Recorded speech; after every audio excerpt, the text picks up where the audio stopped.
Good morning, Mod2Fame. What it is, guys, we are right now setting up to go on a drive. I met up with the guys from Northeast Drivers Club. They always have really good drives, really good roads. Meet Ed of NEDC. Hey, what's up? They always have really good stuff going on, man. So this morning I'm gonna roll with these guys. I'm using this time to do like break-in miles on the car. I'm gonna try to put like 150 to 200 miles on the car today alone. And what better way to do that than driving with friends? So shout out to Northeast Drivers Club for having me. I'm about to switch to driver POV mode, and I'm chilling today. I can't really beat on it because it's super cold, and I am the only car here that is on drag radials. I'm on drag radials, so, and it is like 25 degrees. Not a good combination. What the hell is done to this thing? This is supercharger on this thing. Open this. Open it. Open it. Open it. He doesn't want to open it. It is absolute. I just heard a supercharger on this thing. He doesn't want to open it. Wow, what a sleeper. That's a sleeper. That is a sleeper. Wow. I can hear the supercharger though. So you're not fooling nobody over here. I know what's up. Wow, this right here will catch you sleeping. Wow.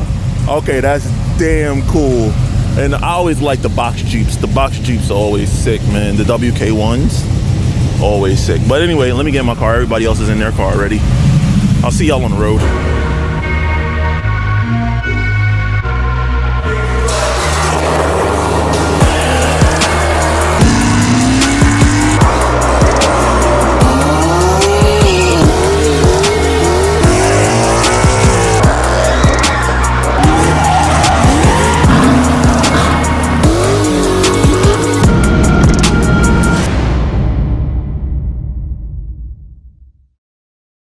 Well, guys, my fun just ended.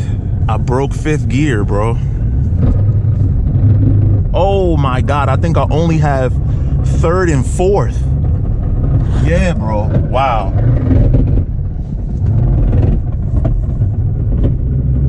I think I only got fourth.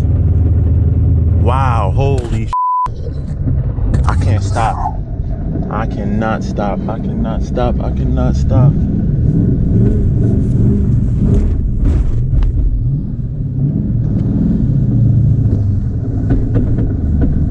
Come on, baby. You got it. All right, we got it. We moving. I got to try to make it home in fourth gear, y'all. All my gears are gone, bro. Every last one of them. It's either that or my clutch is not sitting right, because it don't make sense that all the gears are gone. It's either that or my clutch. I think it's my clutch though, because the tranny, like once it gets into gear, it seems like it's all right. But yeah. Damn, yo, I didn't even do like, I just did a little bit of a roll in third. And I don't know what happened, bro. Just like let go. Well, that was fun while it lasted. At least I didn't make it too far from home. Your boy Steph is a real G, bro. I made it all the way home in fourth gear. In fourth gear, I made it home. Now, I can't put it in the driveway or the garage, but it's okay because in the morning, I'll just tow it to N-Track. And yeah, it's definitely the transmission. Grenaded, bro. I rolled into it, and that boost hit, and it like, the tire skipped a little bit, and then it felt like it grabbed a little bit, and boom. It was like boom, clack, clack, clack, clack. Look, I'm laughing because I knew my stock tranny probably wasn't going to hold. It's just shit. Note to self, don't wait days before you try to unbury your car, because this snow is heavy as hell, bruh. Sheesh. But we about to crank this thing up. It should start right up, no problem. I mean, that's the way it's been running anyway. All right, let's see if this thing fire up, y'all. Let's see if it's fired up. Grab the key or whatever. I cleared it off enough so I can open the door. But should fire right up. Matter of fact, I'm gonna set y'all up for the cold start.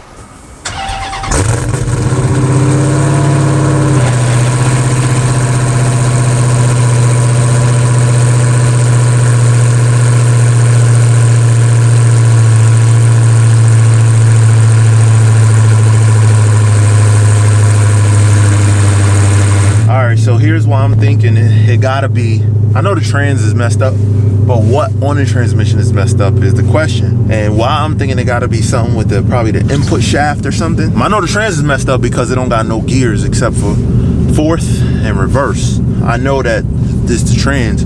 However, what? I don't know, because look, right now I'm holding in the clutch. But as soon as I start to let it out,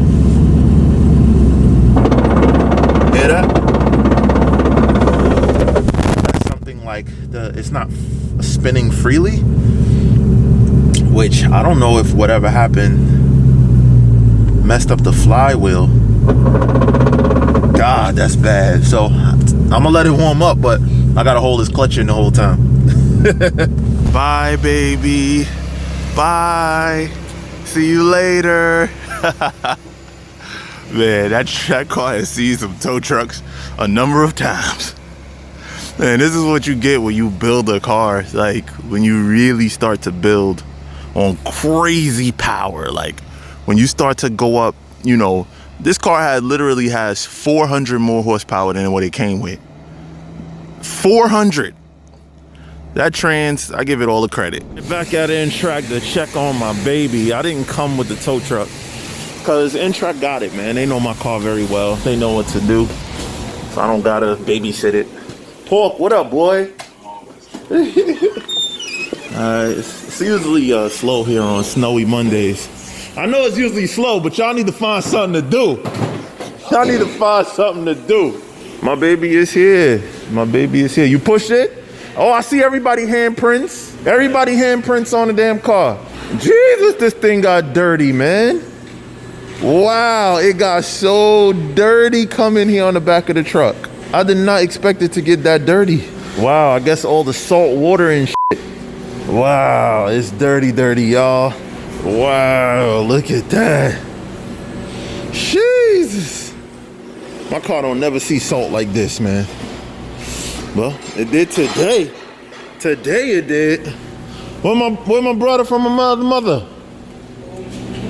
He home? Say what? Well, there you go, man. There you go. We made it. We here. Tomorrow it'll be on the lift. So let's fast forward to tomorrow. So here at your boys at N-Track, man. I'm over here right now. I'm gonna finally tell you guys exactly what it was that broke on my car, because my car is right over here. And yes, I know you just saw the 300 behind me. Both cars are here. So what happened to the turbo Hellcat is your question. Well, I'm the worst YouTuber of all time because this car, it's already fixed. The problem is already fixed, but I was absolutely right. If you look up under here now, hold on, let me get you guys a little bit of light. If you look up under here right now, what you're gonna see is a brand new transmission. That's right. I did have to replace the transmission.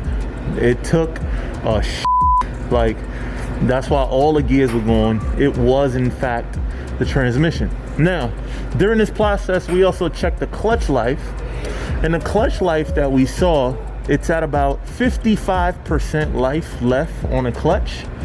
So you're probably asking yourself, Stefan, well, you had it all down, why didn't you change it? Well, first things first, man, I really wanted to do my research and choose what company works best for me. In doing my research, it's gonna take some time. Clutches are usually not in stock. Usually they have a lead time of about 4 to 6 weeks to make clutches. So for that reason, I was like, you know what? To get the car off the lift, to get it back on the road, my clutch was holding 1,000 wheel, and it's at 55% life. I don't know how long it's gonna hold, but what that gives me an opportunity to do is see if the transmission, the new transmission, can hold the power. But what you guys also didn't see is we added a new drive shaft. That's right, you see that big boy in there, that big chunky? That's the new drive shaft that we just added, a 4-inch aluminum drive shaft. My stock drive shaft absolutely sucks. So now what we're gonna have is, we got a performance development diff brace, rear and front. I have both. I got both pieces, rear and front, right? But only things that's left now is, I got stock axles still. So I'm still stock axles. So now what's gonna happen is, you know, the power is gonna be made from these snaily boys right here. The big snaily boys is gonna make all the power. It's gonna send that through the engine. The engine is gonna send it through the clutch. If the clutch holds, it's gonna send it through the trans.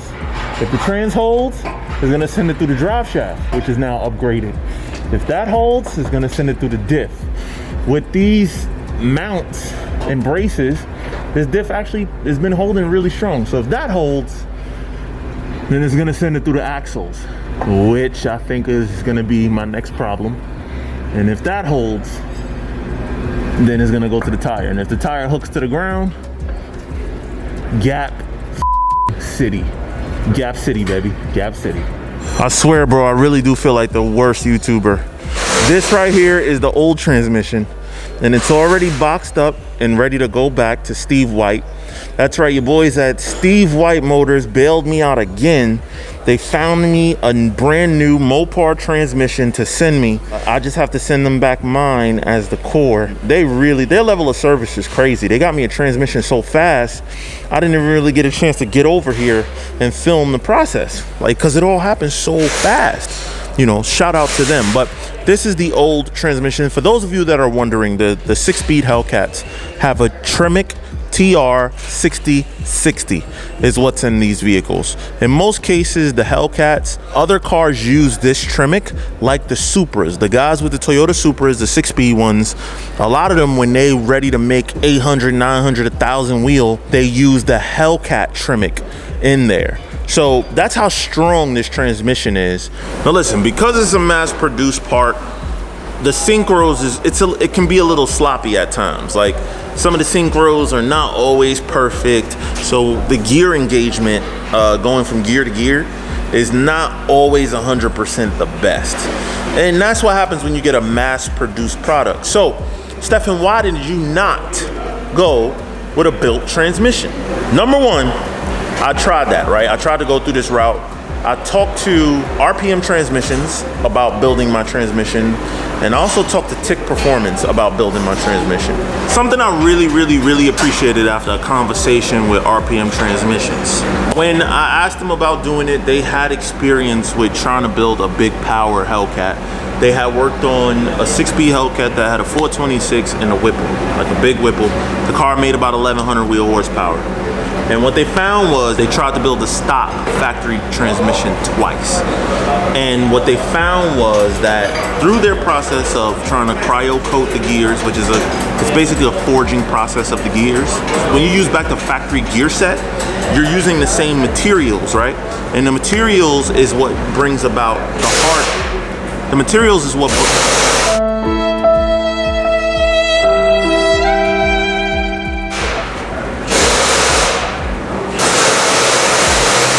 The materials is what really bring about the hardness. So what they said was this car, every time, third gear seems like it was shearing the gears off. So what they said was it doesn't really matter whether you do their process or you use a stock transmission, because if it's gonna break, it's gonna break. That car would hold for a while and then it would break, right?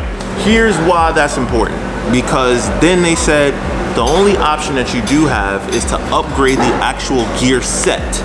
So instead of trying to treat and make the factory gear stronger, you can do billet aluminum gears or some sort of hardened material that's harder than the probably cast aluminum or something that the gears are made out of. I don't know. To do that, that process takes about 6 to 8 weeks. For those of you that can count, that's 2 months. And in addition to that, it's about $8,000 to $10,000 to do that. I don't know about y'all, but I'm not made of money. Therefore, I went back with the stock trans because it didn't make sense to go through the process of doing like a level 5 build from them if I'm making this much power. What I would use that build for is if I stayed at that 1,000 horsepower mark, and then I know that the trans is bulletproof. But remember guys, this car is making 1,000 horsepower, 15 pounds of boost. That means on about 18 pounds of boost, this car is probably gonna make close to 1,100. That means on 20 pounds of boost, this car is probably gonna make about 1150, 1160. 22 pounds is probably gonna make about 12. 24 to 25 pounds, the car is gonna make probably close to 1300 wheel horsepower, especially once we start increasing a little bit of timing down low to help get it up there faster, right? Here's what I'm gonna do. I'm gonna 95% of the time gonna keep this car at 1,000 wheel, because there's not gonna be a lot of people that's gonna be able to beat me on 1,000 wheel anyway. And then when I go to the big events and I wanna put down a crazy number, then I'll crank it up to 12. If there's like some real big shot that I need to beat and really need all the power, I'll crank it up to 1,300. And my guess is at 1,000 to 1,100, I'll know how to drive to the point where I don't think I'll break another transmission right away. But I'm gonna be the test guinea pig and find out. But what I am doing is I'm working with a new clutch company, which I will announce soon, who is gonna build me a new triple disc clutch. Cloud is what I have now, and that does not come in a triple, they only come in a twin. To be in full transparency, my first McLeod was absolute trash. They said they shimmed it incorrectly, whatever, they made a mistake, whatever. So they sent me another one, and this second one, it's been holding. I ain't got really nothing to say. It's been holding. That being said, because I was so afraid, I've never launched this car again. I've never went back to a drag strip ever since the new clutch. I was just too afraid that I was gonna rip it apart, and I just wasn't ready to get a new clutch yet. But I am having a new clutch made, and also what I'm gonna do is, I'm gonna use this as a core, but I have a friend who might have another core for me, and I might send that core to start the build process to do billet gears so that I can run 1,300 wheel horsepower. Anyway, that's pretty much it, man. And as you guys can see, we rocking that Mod2Fame snapback, available right now on Mod2Fame.com. You guys also saw earlier in the video, we had the semi-Hemi behind me, and that's because we're doing some more work to it right now. And you can win that car on Mod2Fame.com. The same place where you get your merch is where you can win a free car. And no, they are not linked. One is free, one is optional.